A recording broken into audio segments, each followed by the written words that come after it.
Well, the way I look at it, nowadays, I look at it all, doesn't really matter what you label it. I mean, I would call thoughts, feelings, images, the body, all experience, all the senses, all the inputs.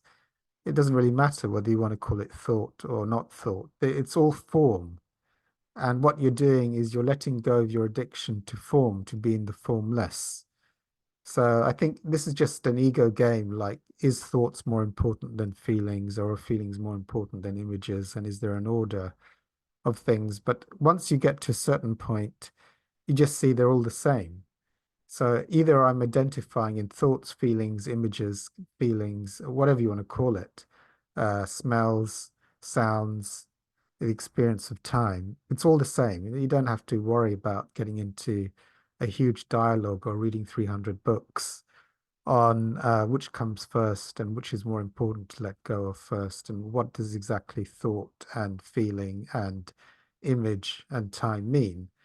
It's the thing of just identifying outwards and getting hooked into images, thoughts, feelings, and the whole panorama of experience, and losing connection to the infinite, eternal, timeless sense, which is prior to and is not related to any of this stuff. So I think, a lot of questions do come, and there's hundreds of books and there's hundreds of definitions around this stuff. But actually, you can make it more simple. And it's not so much, I just call it different aspects of form, and you can label it a thought or a feeling or an image or a guilt or a picture or whatever you want. But at the end of the day, it's form. And why is there experience of form? Because there's identification with form, whether it's a thought, whether you want to call it a thought or an image, a feeling, or whatever. And as you release that, through counseling, through the observer, through allowing it to dissipate, so you return to the infinite. That's the whole point. So, you know, I think different teachers would actually have, would say different things like, well, thoughts are different to images, and the body is different to a thought. And then some teachers will say it's all the same thing, it's all thought. But for me, you're sort of getting caught up in the languaging.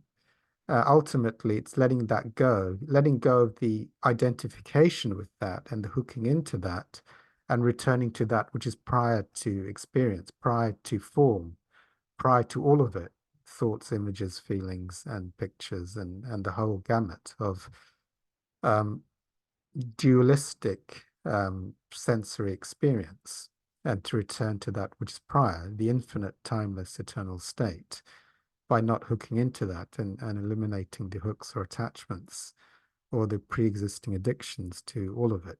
So to me, when I'm asked the question like, what's the difference between thoughts and feelings and the body, and which is more important?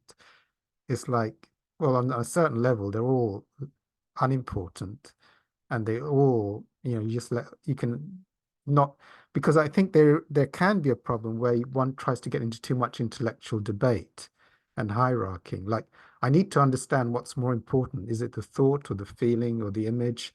And I need to have a dictionary uh, um, definition of exactly what is thought and what is image. And I need to know the order and the importance.